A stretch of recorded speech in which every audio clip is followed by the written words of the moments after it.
Utie oha echi ponkno. Needs FM.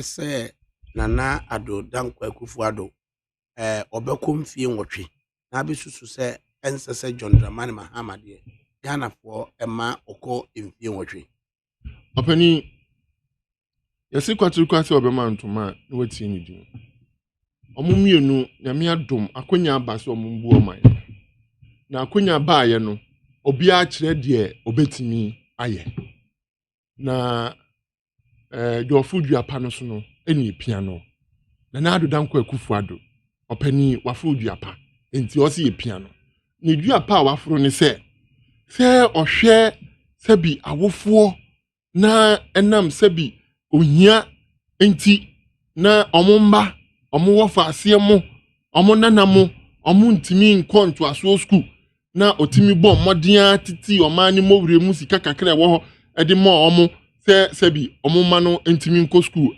sebi sika sem enya akwanside omampani na ado Danko Akufo-Addo ohweye oman no si yepese yisika sem ejina yie ni yetu mpon dia yekui ayo no wase yesa kire mu kakra na ye de value eka ho ni ebetimi a de value dia wase ye okromu ya eno ye de mfini nyuma enti okofa one district one factory se mensim bia benya mfini nyuma ana eye mfini nyuma bia se bi aye mre anasi abafom no ye mpegya omumu ni enhye omukina na omumfa nyuma mbra na omuntimi fasika embra omanimu otimi ye afa ye nyuam omuosirem na sebi nsuo eni ho a omo brands na omo ntimi adom no man no ode one village one dam ebaye medi twato ne se na ohwe oman mu na nki ambulances pokra no enduru be ye 50 ene wadwen Ghana fo ho every constituency ewa one ambulance ene una nkromu a oti pompin sebi wan kofa sprinter bus ne ba ya na ye tontoro wawo ofanishi mudi akade biara sebi be provide you with first aid no odi baye weni oman pania sebi ese efata se ye to no so ne esa de mfie nan emma no not me na de pope ne fa na yafo no odom ko hospital okay. Hospital baye ora wose John Dramani Mahama kwambia so no ensese Ghana for ema ne ba if nanka do be ya ma Ghana for di yie no wanye buana sen medasi adakabre Ghana for mu tie me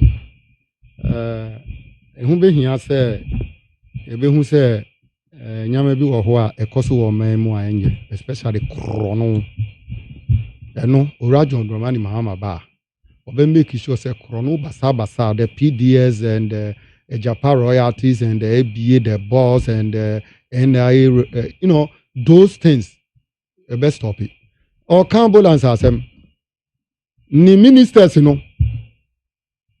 COVID-19 chi wo mo no ye di ambulance fa wo mo no bisan say University of Ghana Medical Center no mo ko da ya obi Minister of Health Beka che say na odojo ne ho no ho ye third class ye can say third class hotel and I say what kind of hotel no ye green book num omko nanti book num omko dam those are the things Ghanaians say hu omo airport omo be si form omo hu say airport ni omo hu Ridge Hospital omo say hospital ni omo hu Bema Camp Road airport shi omo hu the efa ho aircraft sprinters flower pot pillars ni be ajoma ma hihye ye mani duru ye no ekwan ye wo say ewura East Legon no pillars ni sisi wo sisi a onwie ye oba betwazo uko Kumasi a Kejeta market esio nana do so be one district one market fra obi no nka che say wa ye market one district ana uko Kumasi a airport esio nana say tu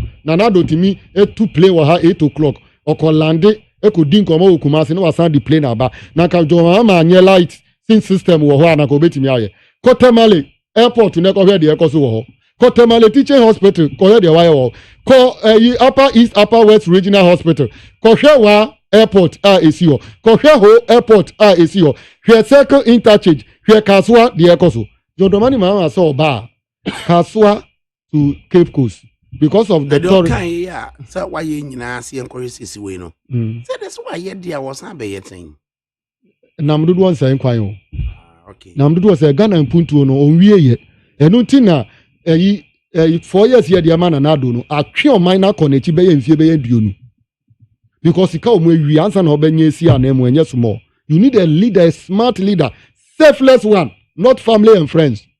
Nana do buy it, nana do fise Ghana for enti ye near France one ti it's your toy no ade chi ye former for no ye hu. What for 125 ministers? Usu omo nyina ye crongy, no reshuffle. Ade Ghana for ya say. Obi kuta 80 something. Oba you see a dozen na oba obetiso. Wa be maso John Dramani Mahama so oba. Number of ministers ebi mu de duplication. Ye be ye free ho. How akum si ministry. Osi toilet ye fra ye si toilet in ensi ho. Osi wa ye one district one factory ye fra ye si ye ngura na ho. Osi wa ye we ye hwa we ni ho. These are the people that another putting across.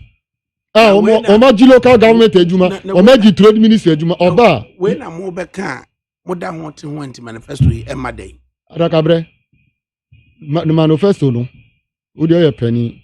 Ya ma me no mo se oba chedwa ya. Na ni papa mu a. Ba watimi a kire mu de wo ba beye. De ka mu a ya ma. We ya impupu hu. We ya impupu hu. We na ka ya sempro. Adinti na mama. Adakabre. Adinti na. Enye simple sa. Na adinti. Ya manifesto no, enye manifesto ni pedu e na churu. Adinti na. Ya manifesto na people's manifesto. Adinti. Eti ye confirm the consultation is at the peak level. We are concluding our manifesto. The General Secretary of the party possibly will issue a statement telling Ghanaians to say that way you better launch a manifesto. I love that. So what yet? Possibly. So what yet? A possible date for the member and no now hold me responsible. Could it be? Utie Oha Extreme Punk no. Needs FM.